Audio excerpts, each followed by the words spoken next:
Hello there fellow modelers, Steve here. Today's video, got a rundown of a load of things to do. How far I've got with my Catalina for Chancellor North Wales and Radzi 76s. Hi there guys. Their flying boat float plane group build. My Bell X1 for Frankie Day's historical aircraft. And I've watched a load of them that have finished them as Frankie Day with his Mini Mir, which turned out really good, really beautiful aircraft. And there's I know Old Git, alright there Mike, whatever. He was going to do the Lancaster, but now he's doing an MO109E, which should be a bit easier. And I look a bit ridiculous here with my glasses on like this, but how far I've got with my Stuka and my T34 for Kursk's Kursk group build. Now the Stuka is nearly finished building, it's just got to be painted. There's just a few bits of bobs, and I've started the tank and it's turning out a whole lot better than when I did the Sherman, which was obviously my first time as a tank for years, and it looks a bit better actually. I've got to learnt a few lessons about what not to do when I'm making the Sherman that I'm doing with the T34, and a rundown on the diorama that I'm going to blend the two in. And I've also got regarding Chancellor North Wales, each community build for World War I, which will last 4 or 5 years. I've already, well, I received it, I think it was end of last week, the kit that I'm going to do for the 2015, which will tie in with 1915, obvious that, isn't it? And me PBJ markings come this morning for Freddie, I'm not going to pronounce his last name, for Freddie's Pacific group build. How far I've got with the Matchbox group build, which isn't a lot, but it's getting there. And some bits and bobs, chit chat, bit of waffle, whatnot. So we'll get right onto it, and we'll go with how far I've got with the Catalina. Now, I showed you on my last video that the wings, the plank wing is finished, and I'm just doing bits and bobs with the fuselage. I'll get it here and I'll move my camera.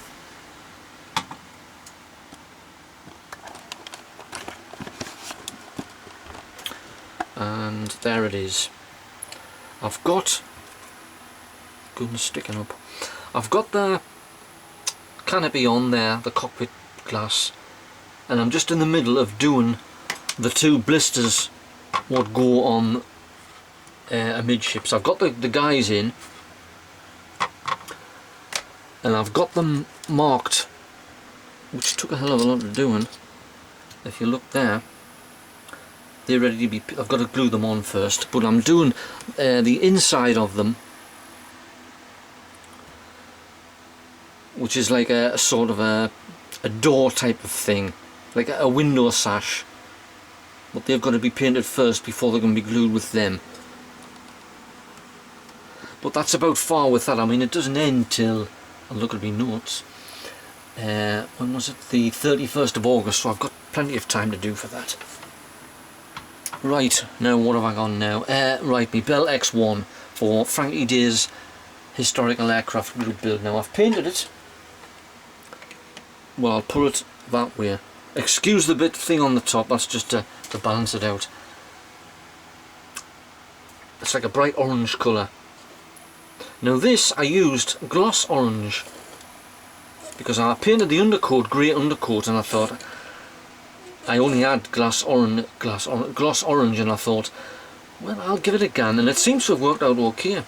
The only problem is, well, the glass, the canopy, with it being very small windows, I've did the best I can, but it's got there anyway. And there's the underside.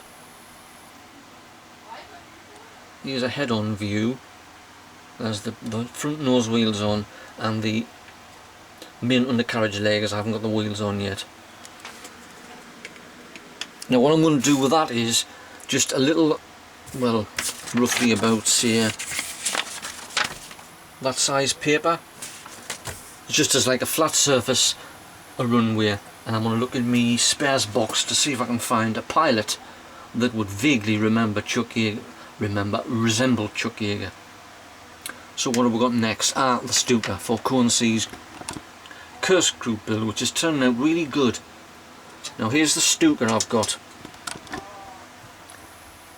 Now, as you can see, it's just about done.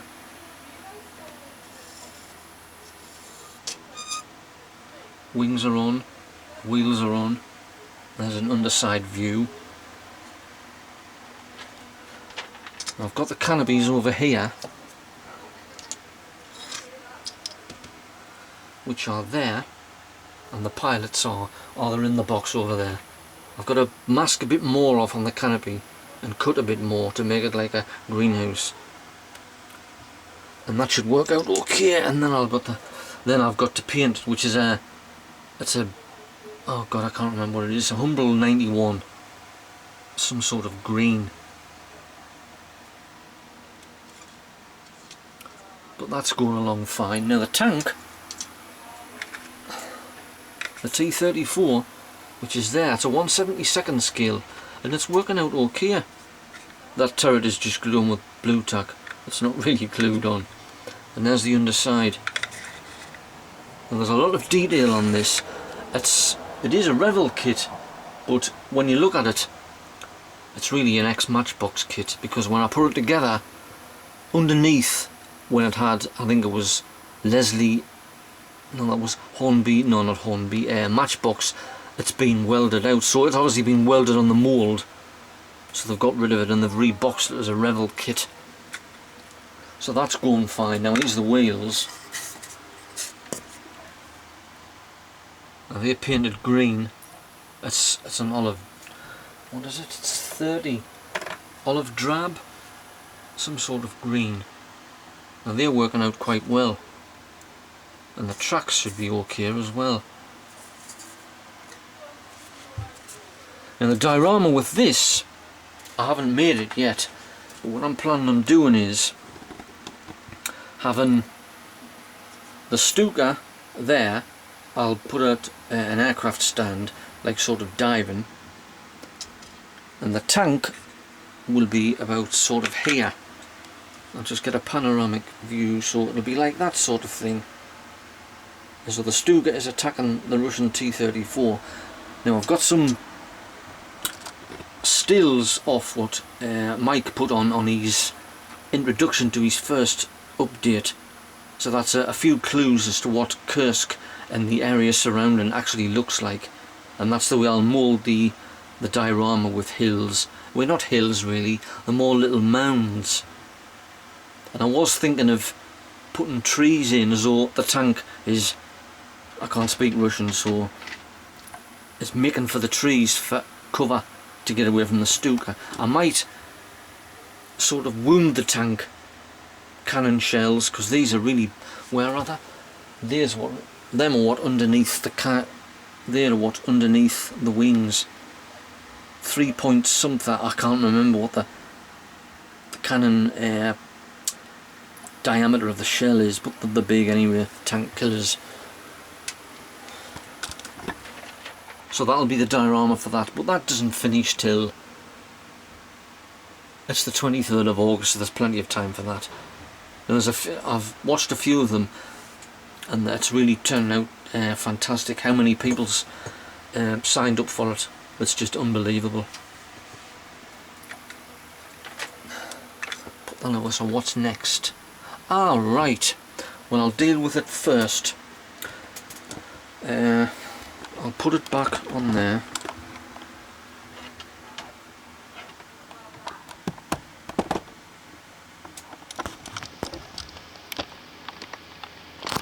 Let's see if I'm underneath.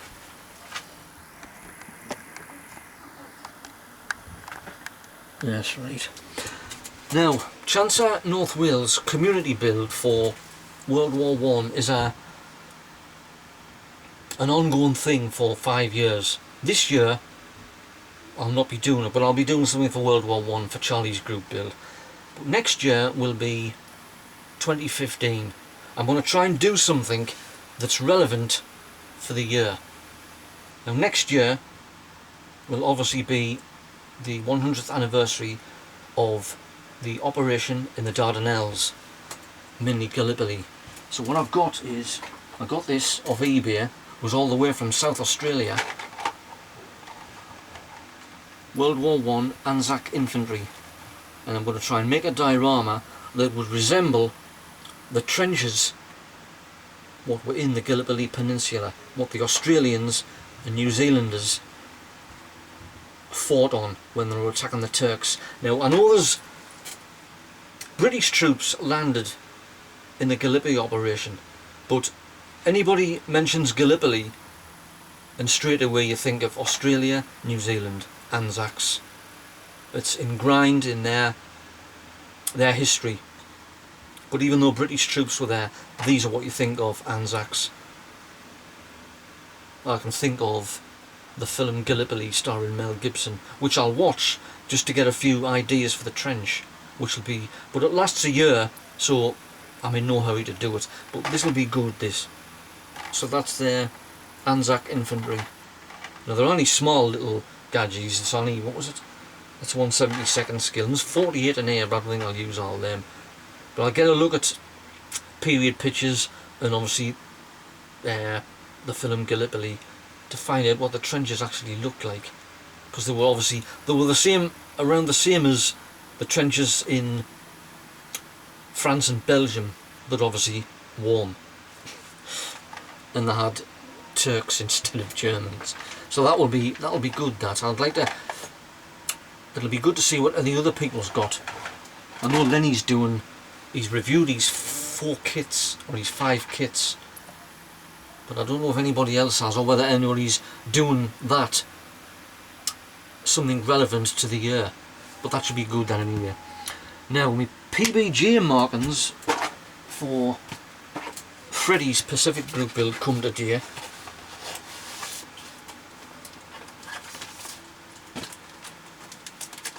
And obviously I'm doing a PBJ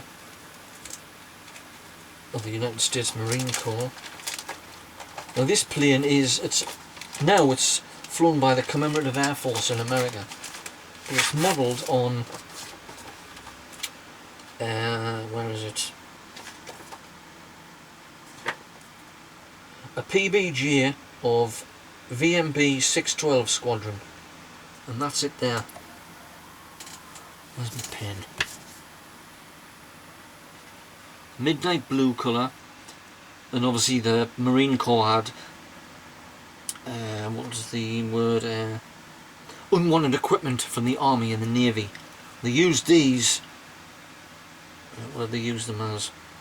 They took the unwanted equipment and they used them for night heckling, anti-shipping missions, or close air support of beachheads and landings.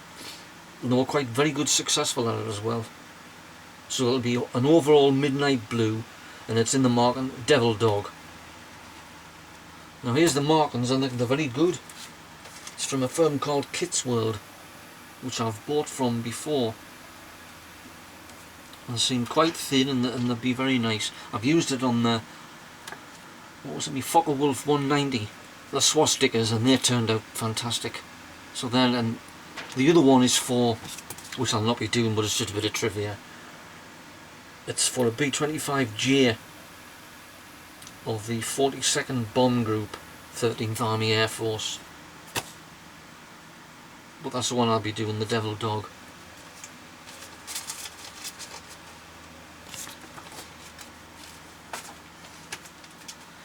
Just dump them down there.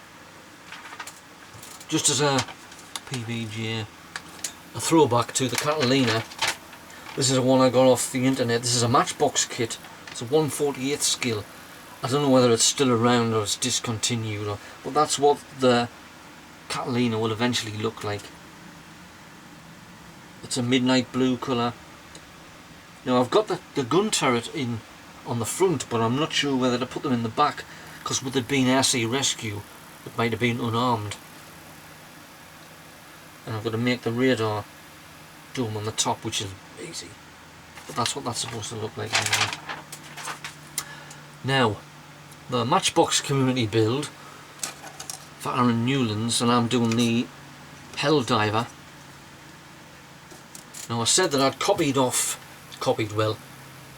learnt from Panzerman Bill. Alright there, Bill. He did the interior for his Hell Diver, which he did for my carrier group build, and it looked fantastic, and that's how far I've got with it at the moment. Just a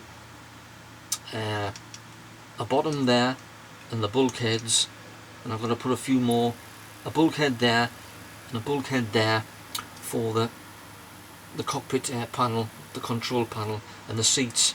Now I'm not putting any men in here because I've used them for something else. What I'm going to do is put the wings up on a carrier deck as what's ready, coming up from the hangar deck, ready to be boarded and flown. But it'll just be with its wings folded, and I'll just make a little carrier deck. And that should be good, that. But that doesn't finish till, when is that? Oh, that's the 31st of December, I've got bags of time for that. So that's coming along with that. It's getting there. Right, weather. Fantastic. I can't fault it, it's been really boiling today out there. Now I was watching Charlie, and he's on holiday in France, so I hope you're enjoying it. And the blue sky there was fantastic, and he said the temperature was about, oh god, it was in its 30s, but I think that's what it's been here today, in its 30s. Of course I've been stuck in work for half a day and I've never seen anything of it. But you've got to, when I was watching him, Tommy Skill Modelling, or Tommy Boy Skill Modelling, right there, Tommy, he sent a message. Now he lives in South Carolina in the southern United States, and he said the temperature there was 100 degrees centigrade. Hot. I don't think if it's like that at work where I work, because I work in a hot environment. It's not even that there. That is hot, that. I don't know how you can survive with that weather. This is going to need to take a drink of this. A nice bottle of Foster's Gold. Good call. Because it's boiling up here. I've got the fan on, the windows open. So I think I've waffled on now for long enough. So I've showed you a fair amount of what I'm doing for my group builds. Planning to do for next year. And I've been watching everybody's, and I've got to make a mention for Lenny from East Sunderland. Fantastic. The way he's did the camouflage with the I've got to get an airbrush. I've got to invest in one. I can, like I said before, I can hand paint, but you don't get the finish. But that's in the future, that, to treat myself. And he's done a fantastic job, and he's going to really weather it as though it's really being worn, because they did operate in some atrocious conditions in the North Sea and the North Atlantic, and they did a hell of a good job for it as well. And I don't know whether anybody watched it, but BBC 2 on Sunday, there was a programme about the Lancaster, and John Sargent was presenting it, the journalist. He did the programme on the Spitfire. I don't know whether it was this year or last year, but it was a great programme. Lots of information in it, and he's loved the Lancaster since he was a kid. Breathe. But it was a good programme. I don't know whether anybody's watched it or not. I only found out about it because I read the telly supplement on the Sunday afternoon. Otherwise I wouldn't know anything about it. And I don't think my wife would have said, "Oh Steve, there's a programme about the Lancaster on," because then they would have said, "Oh, early to bed for me." Right. What time is it now? 8 o'clock. I think I'll do a bit more up here before that's it for the night. And I'll probably upload this tomorrow. I'm just looking at things to do now. I'll finish all these off. So, take care all you guys out there, and happy modelling, and I'll see you in the next video. Bye now.